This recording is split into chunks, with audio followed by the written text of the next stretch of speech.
We will hear argument this morning in case 2512. The grievances we could go into with this system. I think we could be here for hours. National Collegiate Athletic Association. I think we have some proof, even a few years into NIL now, that people care about the logo. There are too many people in power who have no desire to give up that power. The NCAA's ever-shifting decisions, not stable decisions. Does the concept of amateurism in college athletics even matter anymore? They've capped it again without any sort of collective bargaining. We'll finish with our unilateral decision.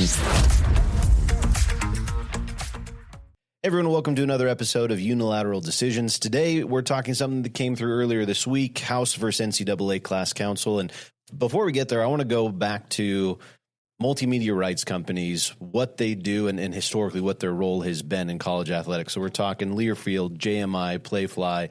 Mike, we'll start with you since you've worked with them plenty. What historically have those entities done for colleges across the country? I think the simplest way to put it is that those outside groups have come in and schools have identified them, individual schools, conferences in some cases, have identified one of these groups to be the intermediary that they take essentially a guaranteed payment from to then take the rights to monetize the athletics logos and facilities and the assets surrounding athletics from a corporate standpoint. So, there's examples all over the place, but the digital boards that you'll see behind the benches on a football field, recently the jersey patch things have come into play where that's now an option for these groups, for the schools to monetize. So basically it becomes an NCAA rule that it's allowed for the schools to monetize space on the jersey or space on the football field, which previously was prohibited. And then most schools have contracted those services out. And most of them do it in exchange for a guaranteed payment and then some form of revenue sharing. Some have, there have been different situations over the course of the years where it'll ebb and flow. Some schools want to take it back in-house. Some schools decide that taking it in-house was the wrong choice. And a lot of it comes down to the guaranteed money. A lot of it comes down to, honestly, and Joe knows way more about this stuff than I do. He was much more involved at the university level with being the liaison with the MMR partner. But oftentimes, I think that the choice comes down to whether or not you get some built-in firewalls when you have it external, when it's a third party, where it's a lot easier for a school staff member to kind of, do a little bit more horse trading rather than like holding the line when a Learfield or a JMI has paid a certain amount of money that they have to get a return on. And they're making sure that they're not just doing favors to get some of those things paid back. Whereas when it's the school, you can kind of do a little bit more creative accounting to be able to get some of those things done. So, but generally speaking, that's what it is. It's those corporate rights attached to athletics, marks and assets that someone is going out and monetizing, and generally the schools have outsourced that. And then, Joe, the evolution of that, NIL was never a part of that purview with multimedia rights companies. Now it is. So how has that shifted? Maybe early on, what were some of those views from these multimedia rights companies as far as how do you deal with or ignore NIL? Well, it's not unique, having something new become part of the contract. Previously there were MMRs and there was no social media. So there's clauses in these contracts that, any sort of new, ability for marketing assets that comes to fruition, belongs to your multimedia rights holder as well. And like Mike said, it's in its simplest form, an MMR is coming in and guaranteeing money in exchange for the marketing rights, the use of the logo. So you've got, business out there that wants to be attached to the institution. And so they throw the logo on and say, we support this school. Well, you have to pay for those rights as a business. You can't just throw a school's logo or an athletic logo on one of your advertising vehicles and say, because I'm a season ticket holder, I support this entity. I mean, it's expensive to get involved in a lot of places with a multimedia rights holder. Pay for that affinity. 100%. Yeah.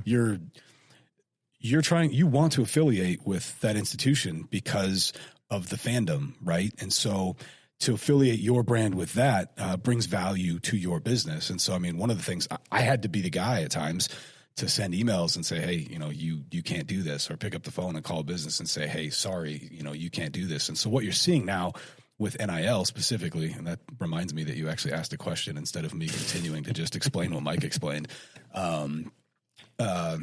NIL, you'll see a business want to attach themselves to a student athlete, which is what NIL always was, right? But I think one of the first things Mike said on this show is that there's value in the logo. So if you are paying for multimedia rights, or you are paying for multimedia NIL rights, you will see your business with a student athlete in their uniform with the logos on it. A lot of businesses are doing that without paying for those rights. And so you'll get a phone call and say, hey, you can't do that. So now you'll see somebody in their full uniform with the logos scrubbed, and you're like, what is it? That looks terrible. But that goes back to what Mike said at the very beginning. There's value in the logo. So now going back to your question about how did NIL change the MMR picture, I think MMRs were a little slow to get in this and see how this was going to play out. And so early on, it felt like they weren't really touching it. And that could be because, schools weren't allowed to, pay athletes directly until the House settlement came into play. But once things started to formulate and kind of fall in place, you saw MMR step in, and, you can be a corporate sponsor, but then you can also pay for NIL rights. And once you've paid for NIL rights, then you can use student athletes in their jerseys and institutional marks. And so they've started to adopt that. And honestly, I think that's created a lot more value for multimedia rights holders. I think the student athletes have value, but I also think the logo is powerful. But that creates, a new class of sales for multimedia rights holders. Yeah, in my interpretation, and based on you look at some of the filings that were made, and the plaintiff's motion that was made in the House settlement this week, and you look at really specifically at what the College Sports Commission's response to it was, and because you had in that motion you had a few attachments, including a letter from the College Sports Commission that kind of explained, kind of pushed back against the class council's kind of saying, hey, you're taking this way too far. You're not supposed to be, reviewing these deals. You're not supposed to be kind of, subjecting these deals to kind of this more specific interpretation. And the College Sports Commission specifically pointed to, really, in a lot of ways, kind of the idea that a lot of schools are ring collectors in-house now, where previously we had these NIL collectives, or we still do in a lot of cases, but we have these NIL collectives that, are, run by, boosters in a lot of cases, and their sole and primary purpose is to, sole and or primary purpose, I should say, is to create NIL opportunities for athletes.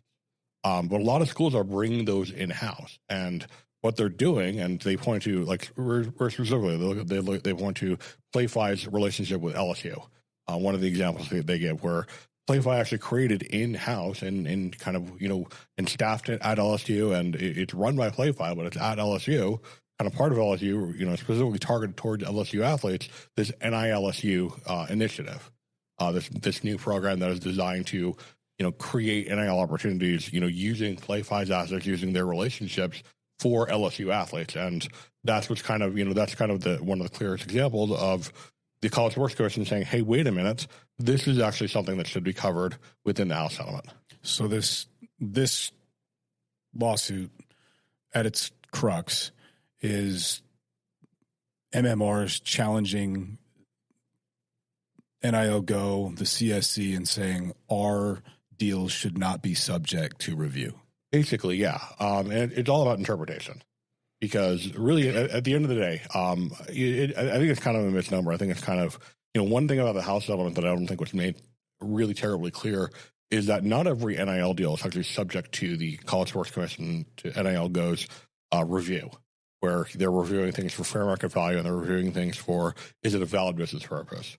And I actually have the text of the House settlement right here. It only applies to associated entities and individuals, which includes any entity that is or was known that should have been known to the athletics department or staff or member institution to exist in significant part for the purpose of promoting or supporting a particular member institution's intercollegiate athletic program or athletes. So NIL collectives, these new entities that have popped up in the wake of July 1st, 2021 to, provide to funnel money to athletes through NIL opportunities or to create NIL opportunities or to do it through charitable initiatives or anything like that. It includes boosters who have contributed more than $50,000 over the lifetime. It includes athletic department staff or anyone who's been directed by athletic department staff to participate in the recruiting process. And so it's all about that interpretation. It's all about, are these MMR companies considered to be these associated entities and individuals because of the relationship with the athletic department? And that's a question where clearly it's not even the MMR companies that are challenging this. I mean, maybe they are kind of through back channels, but it's actually class counsel. It's the plaintiff's lawyers. It's Jeffrey Kessler and Steve Berman who are stepping in and saying, hey, we have this special master, magistrate judge Nathaniel Cusson, who was appointed to resolve interpretive disputes regarding the House settlement. We want him to step in here and resolve and make a ruling saying that MMR companies are not subject to this. So this is a fascinating thing because I think if you talk to most people that work at Learfield at those local levels, they're going to feel like they're a part of the athletic department. They're taking part in meetings with leadership for the athletic department. But part of the motion argues that multimedia rights organizations represent hundreds of schools across the country. Their vested interest at the local level is low because they've just got themselves spread across everywhere. So where do you line on that? Do these multimedia rights companies have a vested interest in the school? Should they be an associated entity or not? So I have a couple thoughts on this. I think that the can of worms that this opens is that the House settlement and we've talked about the $20.5 million and the escalation on that and whatever that looks like, explicitly not being pay for play. And so if you are to take that at face value and the schools are going to then pay the athletes up to the $20.5 million cap and then have an expectation that money coming through MMR partners is on top of that, which I think is where a lot of this comes from, I get there's a little bit of a disconnect there for me in that the school is monetizing the athletes' NIL rights, but they've already contracted out monetizing their own rights. And so if you are contracting out, if you're going to give the athletes $20.5 million and say it's not pay for play, then what is it? If you also want MMR partners to be able to monetize their rights on top of that, because if you're putting them on schedule posters and you're running them through the car wash of your internal media team, that all of those advertising components and assets are sold by your MMR partner, how are you monetizing the athlete's rights? At least up to that giant threshold of money. I mean, maybe you can make an argument here and there that you've sold some tickets and you've got some other things going because the athlete showed up somewhere and there wasn't a company attached to it. But so much of the value of that comes from attaching companies to it, which is what the MMR partner is supposed to do. And so I think to me, that's the crux of the issue. I get the point of the MMR not being an associated entity to the, definition that you talked through and what you read. Completely understand the argument there, but I do feel like it kind of flies in the face of, okay, if the MMRs are going to be additional, then how is there actually $20.5 million worth of value that's not pay for play for you to pay the athletes? And so that's a challenge for me. But I mean, Learfield just got bought by a private equity company, and private equity companies historically don't buy entities to be charities. And so, I mean, I don't think there's actually that big of an issue. And that's why I also don't think Joe's question was about if MMRs are pushing back on this. I don't really think they are. In my experience, there's only a few. Playfly is pushing because they're trying to build market share. Learfield is the leader as far as like volume.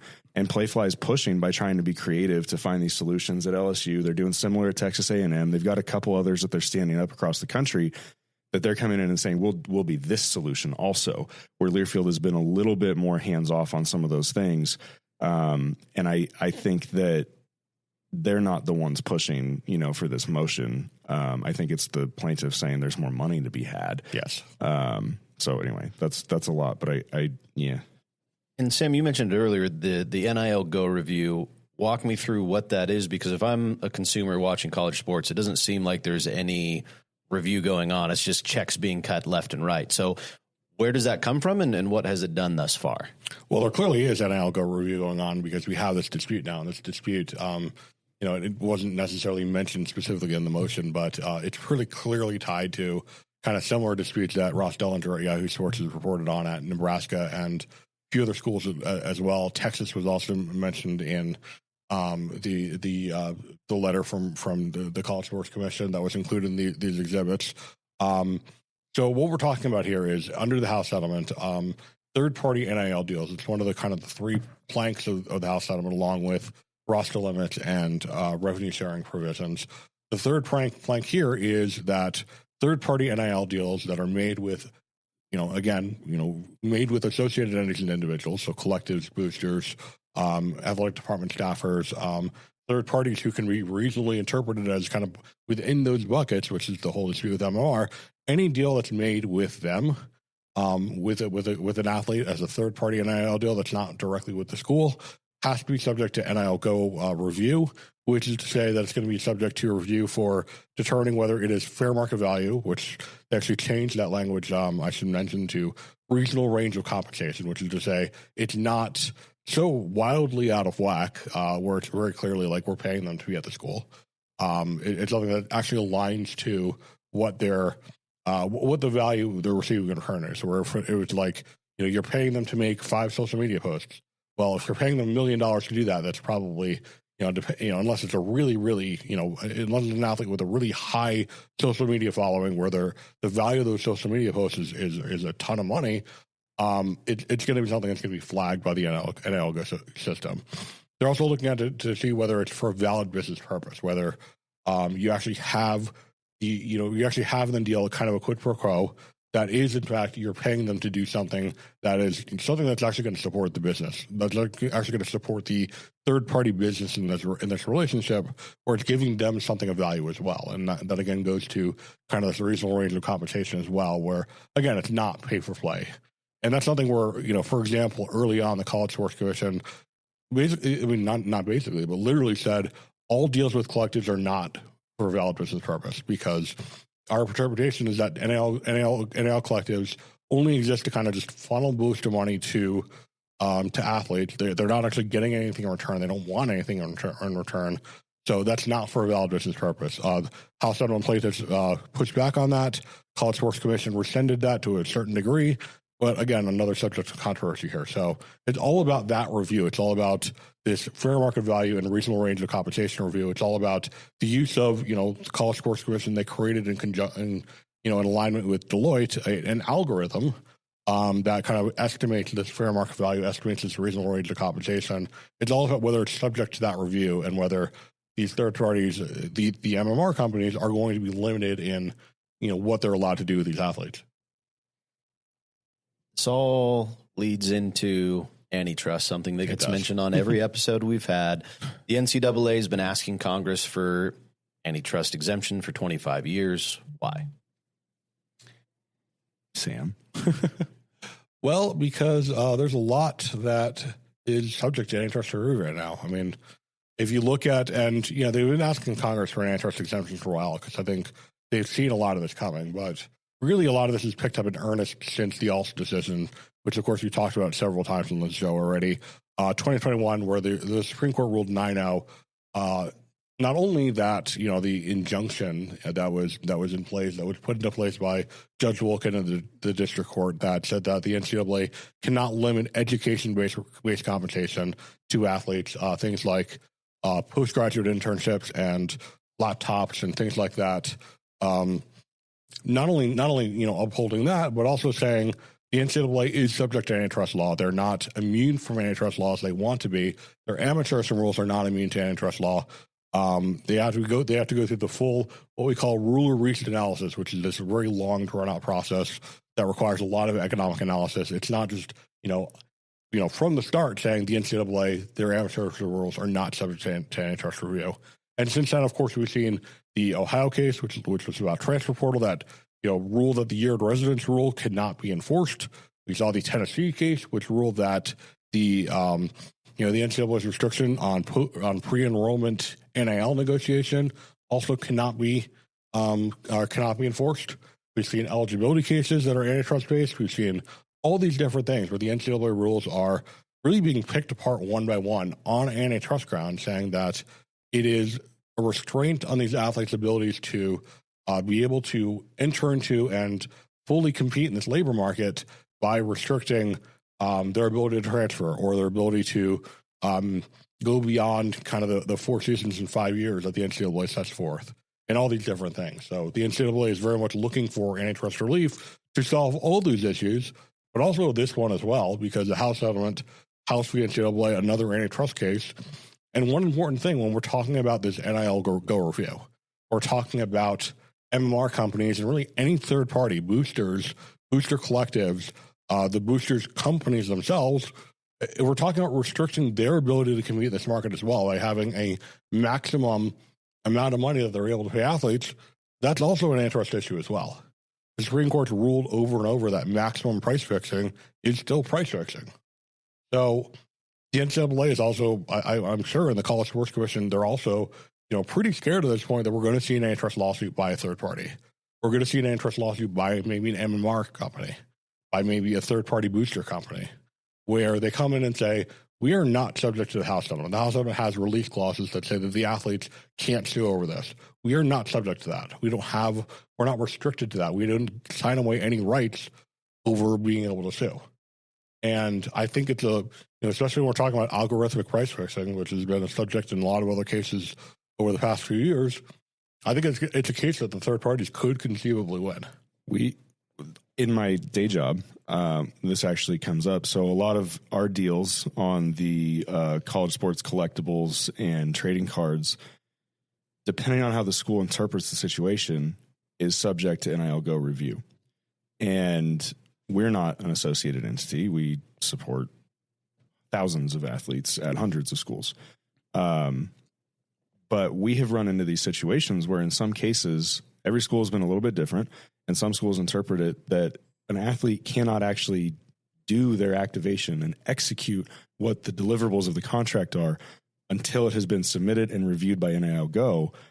And frankly, I just don't think it makes sense. Like, I don't think that we have a school right now where the baseball trading cards for that school have been severely, severely delayed because the contracts are signed by the athlete, reviewed by their counsel, and approved by everybody. And the licensing component from the school standpoint has been approved, but the school contacts are restricting the athlete's ability to execute signing their trading cards until they have had their deal go through NIL Go. And I don't think that was the intention of what this is, but you've got schools interpreting it that way. Yeah. And everyone's a little bit different on how they fall. Some schools don't think it has to go through NIL Go at all, which, according to the way the ruling's written there, makes sense. And some schools think, well, we have this tool, so obviously it has to be used for everything, which I understand the interpretation. But yeah, if that continues to happen to a company that's trying to give an athlete more than a few $100s for some trading cards, yeah, absolutely. There's going to be some legal ground to stand on to say, you can't get in the way of this. Well, I mean, on the MMR, and I have a question, but on the MMR side of things, I mean, like you said it earlier, like they just got acquired. Like, yeah, these are legitimate businesses. And if if they believe that paying this athlete benefits their, bottom line, like that's a legitimate business purpose, which even if it is subject to review, like, how can that get denied? So maybe that's one question, but going back to the antitrust exemption piece, what would qualify an entity for an antitrust exemption? Like if we're fighting for this for 25 years as the NCAA, like there's got to be something close that makes them feel like they qualify, but what would qualify somebody for an antitrust exemption? And first of all, I want to address what you first said about the MMR companies. I looked back at, and I know, this is kind of a weird situation because there was criminal prosecution over this, but I look back at the Louisville and Adidas situation from pre-2021, which is actually hilarious to kind of look back at now because people were put in prison for things that are literally legal now, which is really kind of just interesting and funny. Not funny to them, obviously, but just a really weird situation. But if Adidas thinks that even forget even like the valid business purpose, they're getting some activation part of this backpack. If they feel like paying an athlete to go to Louisville, it enhances the Louisville brand and enhances Adidas's brand because they're so closely associated with Louisville. Who is anyone to tell them that that's not a valid business purpose? I think that's exactly kind of what you're going for. Maybe a different kind of spin on it, but and I'll go. The College Sports Commission. These are definitely part of the outcome. They're definitely part of these things. But again, these third parties are not subject to this review. They're not subject to the release clause, I should say, where there's nothing stopping them from filing a lawsuit over this and saying you are restricting our ability. You're getting in the way of our business opportunities. You're getting in the way of our ability to compete in this market. We want a court to look at that. And I think that's something that definitely could come up. And to your question about antitrust exemptions, the courts have been universal in saying there are only two ways to get to an antitrust exemption, or a few others. But when we're talking about these kind of things, there's really two main ways. One would be an act of Congress, where Congress sets forth the antitrust exemption and says this business, this relationship, this kind of thing is immune from antitrust law, or some kind of collective bargaining relationship where you have it kind of folded in where it's something where courts are going to say, we're going to stay out of this because it's a collective bargaining agreement. And we've been told, and in labor law, it really kind of makes clear that courts should stay out of collective bargaining relationships unless you have things like, fraud or bad faith on the part of the parties as they're collective bargaining. Other than that, it's really limited. I mean, you have other kind of exemptions like Nora Pennington, which is based on the First Amendment, which is about like lobbying Congress and things like that, like having trade associations. But largely speaking, like the courts have been very, very firm. Antitrust exemptions are to be, interpreted very, very, very limitedly, and not to be created by the judiciary unless there's, it is clearly tied to something else. With the exception, of course, the baseball exemption, which has survived for over 100 years now. For what reason, I do not know. If I can, so the MMR stuff, we saw an example of this come up in professional sports over the summer with Kawhi Leonard and the Clippers, where essentially the charge and allegation was that the Clippers were circumventing the NBA salary cap by allowing an associated entity, if you will, a sponsor that had deep ties with the ownership group, to compensate Kawhi Leonard above and beyond reasonable means. That is against the NBA's collective bargaining agreement to say, to allow for this sort of ancillary income to come directly via the clubs themselves. Certainly that is on the grounds of collective bargaining. It's allowed, to kind of stand up through that because everybody has agreed on it to a certain degree. Is that an antitrust violation without collective bargaining? How does that kind of compare? Well, first of all, I'm not 100% sure it's not an antitrust violation even with collective bargaining. I don't think there's been a whole lot of tests of, kind of these ancillary kind of anti-circumvention things where you have a third party filing a lawsuit saying, hey, you're restricting our ability to do that, and this pesky collective bargaining agreement is getting my way. My guess is that because you have the collective bargaining agreement there, because there's so much judicial deference to collective bargaining agreements, courts would uphold that and say, no, it is covered on the non-statutory labor exemption. Non-statutory labor exemption is intentionally very broad because we want to protect these collective bargaining agreements. That'd be my guess. Again, there really, to my knowledge, there really hasn't been any kind of test of that, but maybe we'll see if the Kawhi Leonard situation goes any further. Without the collective bargaining agreement, no chance. It's absolutely an antitrust violation to restrict these third parties' abilities to enter into this market because you have quite literally, we're looking at antitrust exemptions as contract conspiracies or contract combinations or conspiracies that unreasonably restrain trade. We have an agreement by all the schools collectively and all the players collectively through the House settlement to restrict third parties' abilities to compete in markets, to restrict third parties in this space. And that's a classic antitrust violation right there. So the settlement alone doesn't kind of exonerate any sort of antitrust action or action that would be, counter to antitrust. To the contrary, the settlement itself might be an antitrust violation. Give me an example. Sorry, Dom. Give me an example of an existing antitrust exemption.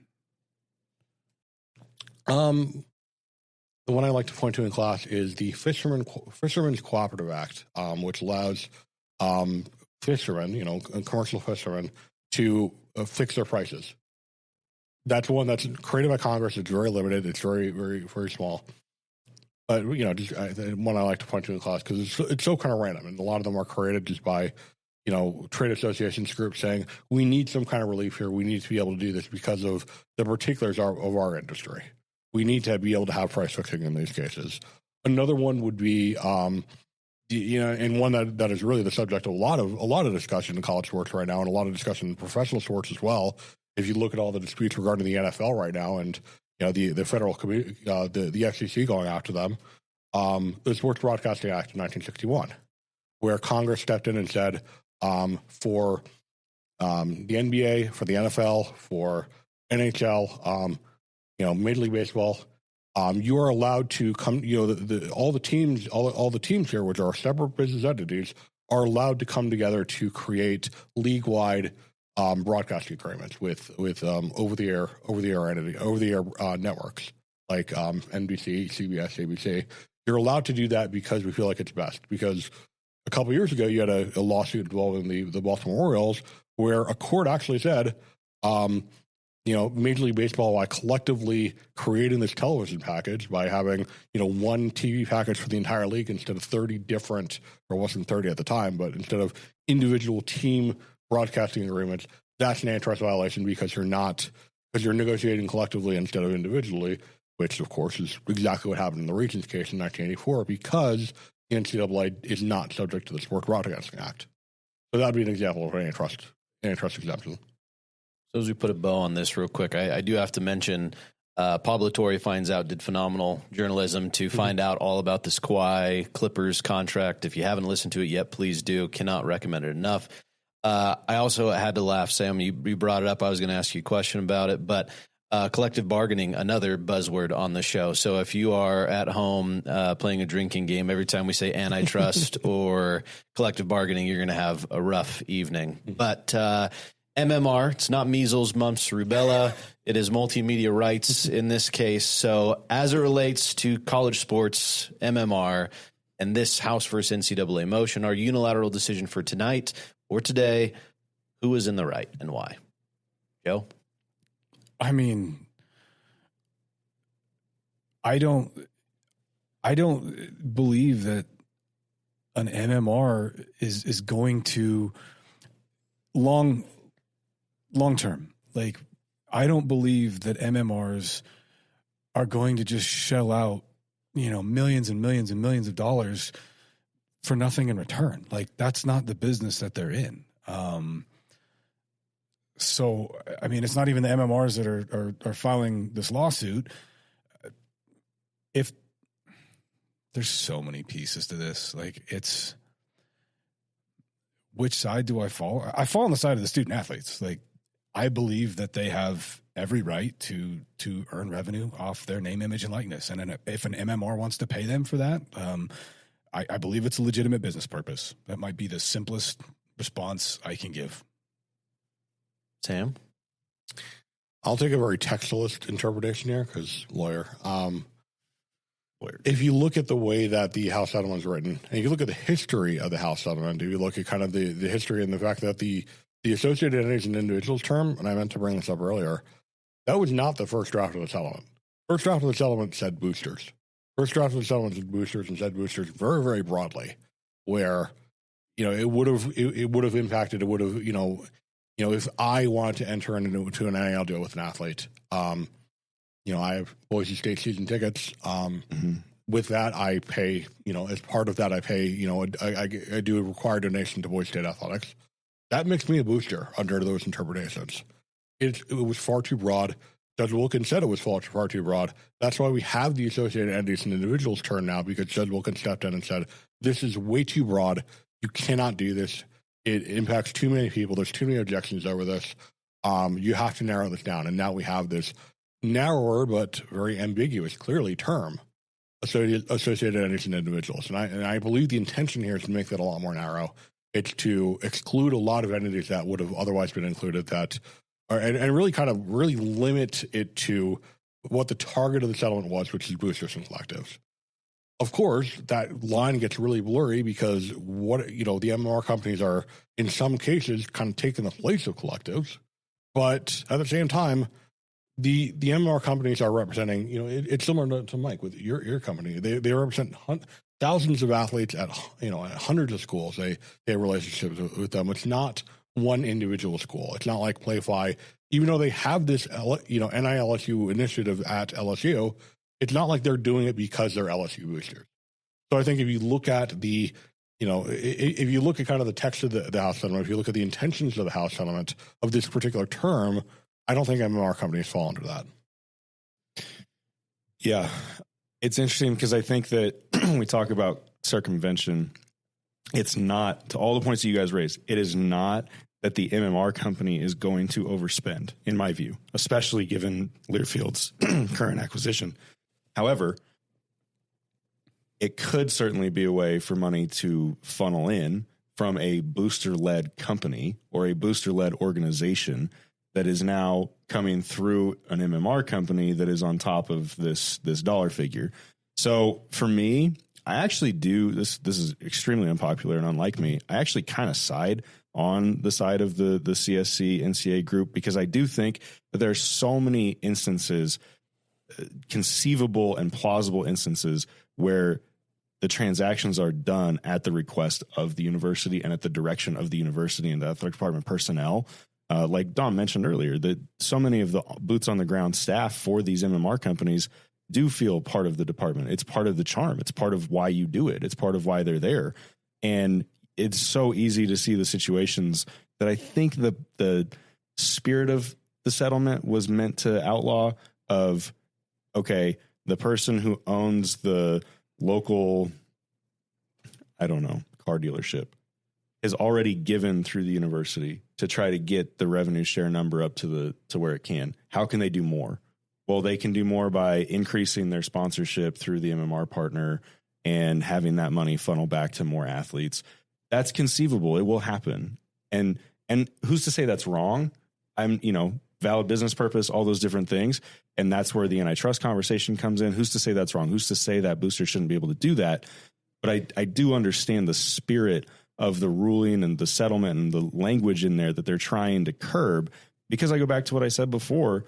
If the 20.5 is supposed to be part of essentially multimedia rights and the monetization of everything around the athletic department, then theoretically, if things were done right, and this is where, again, Learfield being bought by a private equity firm, I think things are headed this direction.